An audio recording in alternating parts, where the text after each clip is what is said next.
Welcome back to my garage. It's been a while, and since I posted a video. Here in Canada, we're still stuck in winter. It's going to be a good couple of months before we can be able to go out to do any bass fishing. I'm not an ice fisherman, so unfortunately no ice fishing videos from my end, but I thought I'll use today to go through the rods that I have set up, or the rods which I'll select from for bass fishing for next year. Now, I'm not going to carry all of these rods with me at any given time, way too many. I will have anything between 4 to 9 rods with me. That's 9 being the maximum, 4 being the minimum. And it depends on how well I know the water, if I've done pre-fishing and I've narrowed down whatever works on the day. But mostly 9 rods if I'm going in blind, or I'm trying different techniques, or I'm trying different baits, and I'm experimenting. I'm a fisherman that loves to experiment, so having more rods just helps me not having to retie. Second thing, before I start with the rods, most of my rods are Dobbins rods. I just got into Dobbins rods many years ago. I love the way they feel. I love their actions, their power. It just generally how the rods feel to me. I tend to, if I find a brand that I like, I stick with it, and I know what I'm getting when I pick one up. This is not a video specifically about what brand I fish with. As a matter of fact, I have other rods. I have Daiwa Tatulas as well, which I started using because I couldn't find Dobbins rods anymore in Canada without bringing them across the border. And I love them. I love the Dobbins, the Daiwa Tatula rods. But this is not a brand specific. This is just to give you a look at what rods I use, and also about what power rods I use, what techniques I will be using for next year. So it's just an informative video to give you some information. So to kick it off, I'm going to start at my rods for my heaviest applications, and then work it all the way down to my spinning gear. So the first rod in my lineup is my dedicated frog rod. I can also use it for flipping and pitching, and I also use it for my umbrella or A-rigs, and that is a Dobbins Sierra 735. Now, it's a 7'3" rod, 5 power, and under the Dobbins it's basically a mag heavy, so it's an extra heavy rod. I'm not a big frog fisherman, purely because I don't have a lot of confidence in it, and it's something I want to change and I want to do more of, because our areas that we fish, there's a lot of opportunities to do some good frog fishing, and it's something I want to do more this year. The reason I don't have too much confidence in this is because I found I was missing a lot of fish, and that's largely due to inexperience. Setting the hook too early, so a lot of it's my fault, not the equipment. But I got this rod, and the reason why I like the Sierra series is because, it has the backbone, it has the power, but it's a little bit slower in the tip than the previous ones I've used for frog fishing. So I think it helps me in that little bit of a delay.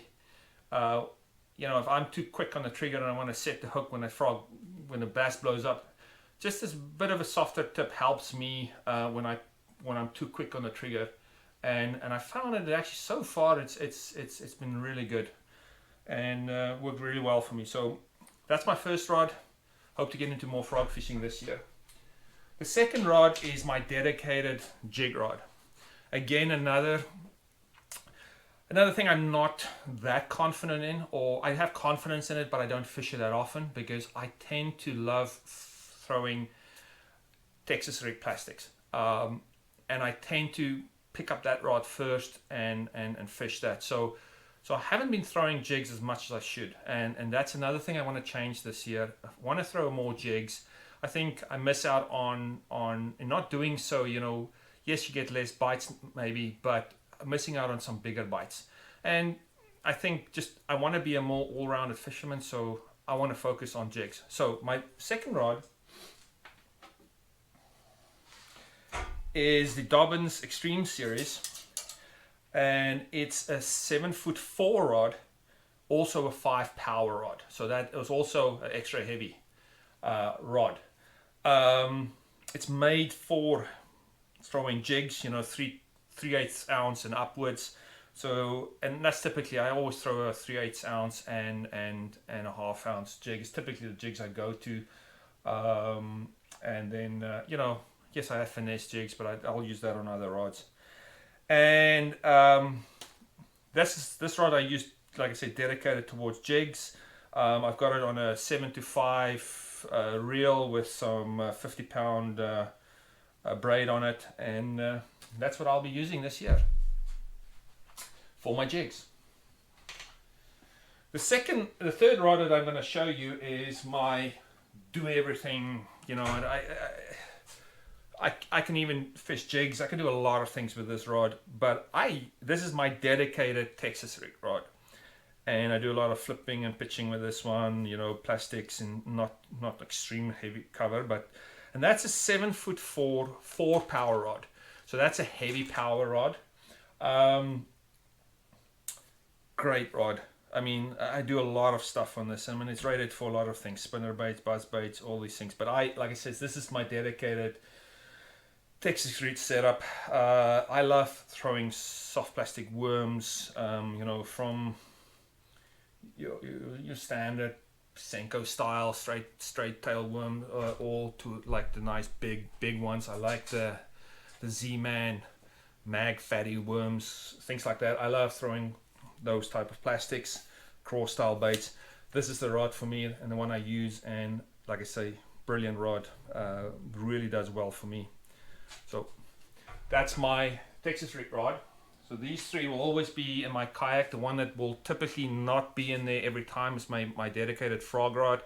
You know, we have a lot of lakes here with grass and stuff, which is good. But we also have a lot of lakes which is a lot of more dedicated towards smallmouth.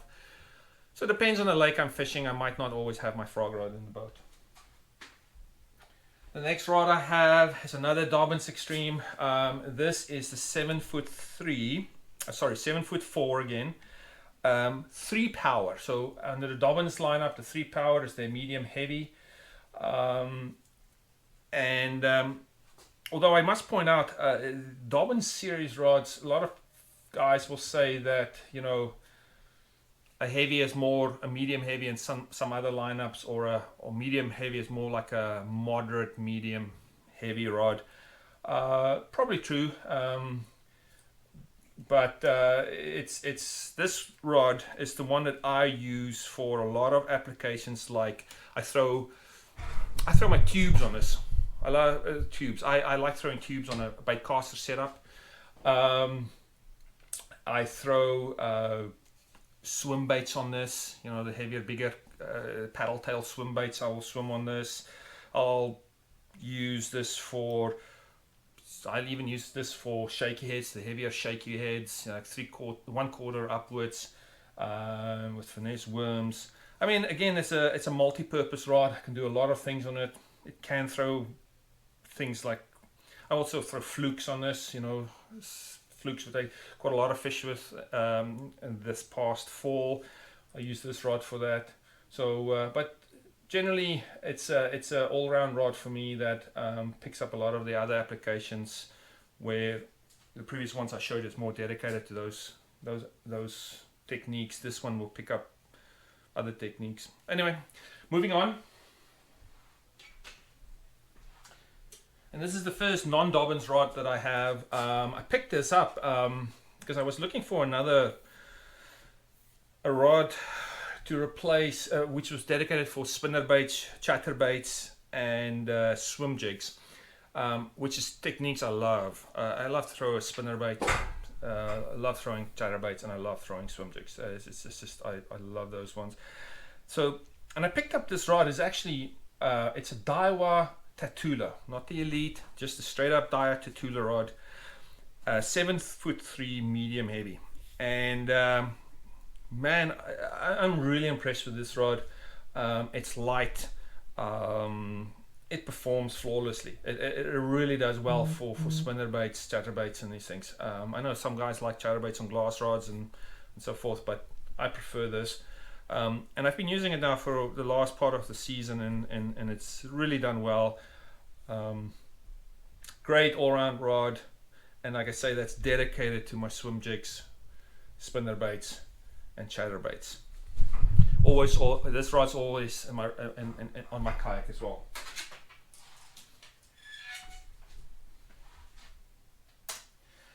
Next rod that I have is another 7'3" 3-power Dobbins, but this is the Champion series.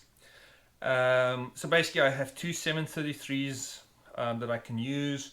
Again, this is just almost like a backup rod in the sense that depending on if I'm fishing some waters that I need more like a, this style of rod, I might rig up the one with a tube and then this one with only a fluke. When I want to play around. So this is just an extra rod, and depending on the waters I fish and the style of baits I'm going to throw, this is just an extra rod that I add to my arsenal. I might drop the frog rod in favor of this. It depends on what I'm going to do. So that's the rod number 6. Now the next two rods, and I only have one here because I bought another rod, but I'm still waiting to get it. It's my dedicated crankbait rods. I recently bought a Dobbins Champion 704. So that's a 7-foot rod, 4-power. So it's a medium power rod, but it's a glass rod, and it's also got a fast tip to it. I haven't fished with it yet, but it's going to be my dedicated rod for jerk baits, square bills, like anything up to like the 10-foot range, not for deep cranking, but your shallow water crankbait fishing. So I'm looking forward to using that rod this year. I'll give you feedback on how it performs. But then I have a second rod, which I sometimes throw into the equation, and that's a 705 crankbait rod. It's not a glass rod, and it's just on the Fury series. This I'll typically, if I want to use one rod, I'll probably rig up with one type of crankbait and another one with maybe just top water on it, or if I want to play around with different type of crankbaits.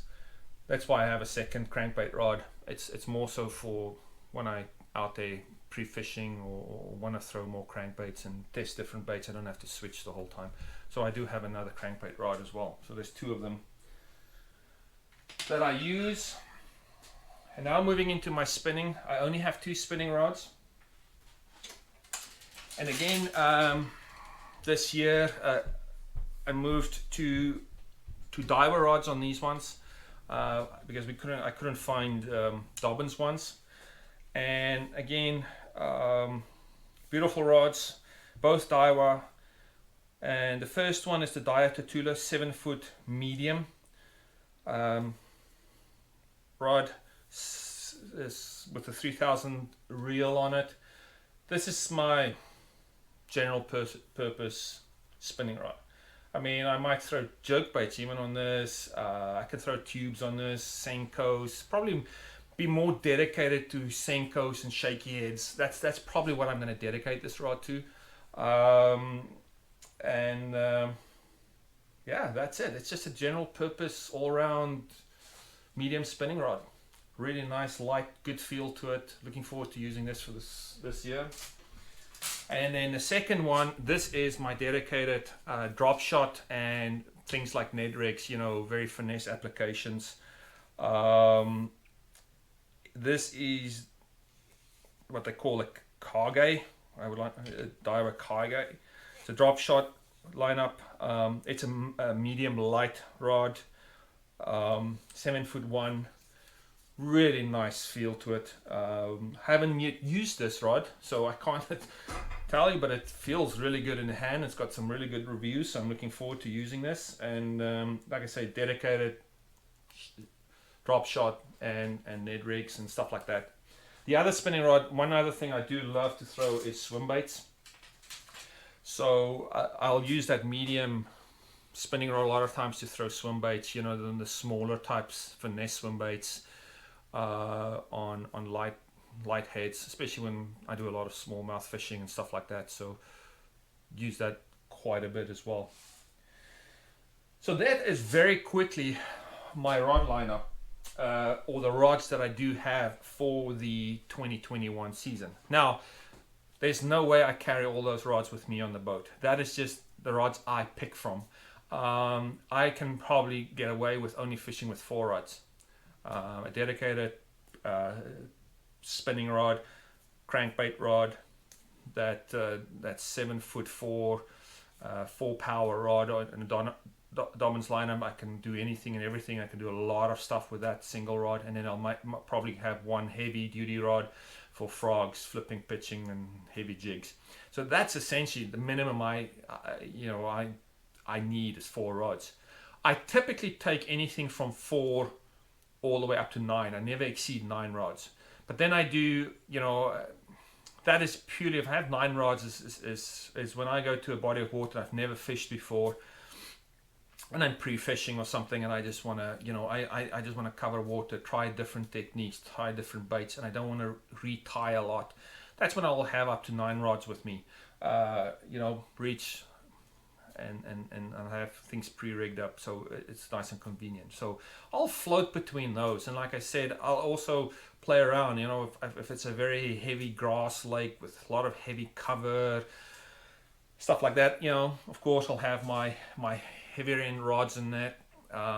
If I might not have my ultra finesse spinning rod with me, I might not have much in the line of crankbait rods with me. I might even use then the 733 rods. Is also very nice for top waters, things like wake baits and things like that.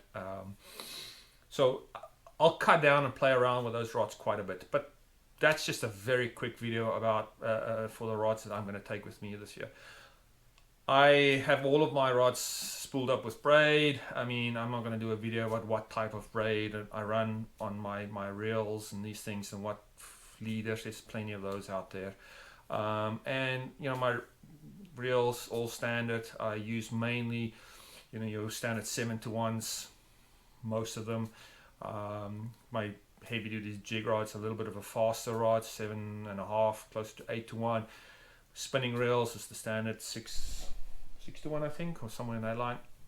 And then for cranking, I do like a slower reel. I do go down to the 5-to-1s, and then strange enough, also for my chatterbaits, not strange enough, but for my chatterbaits and spinnerbaits,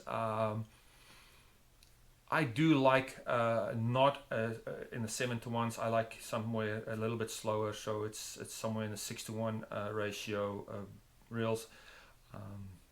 I like to run those a little bit slower. It works very well for me. So that is it. In a nutshell, my rod lineup for 2021. Thank you. Until next time. Cheers.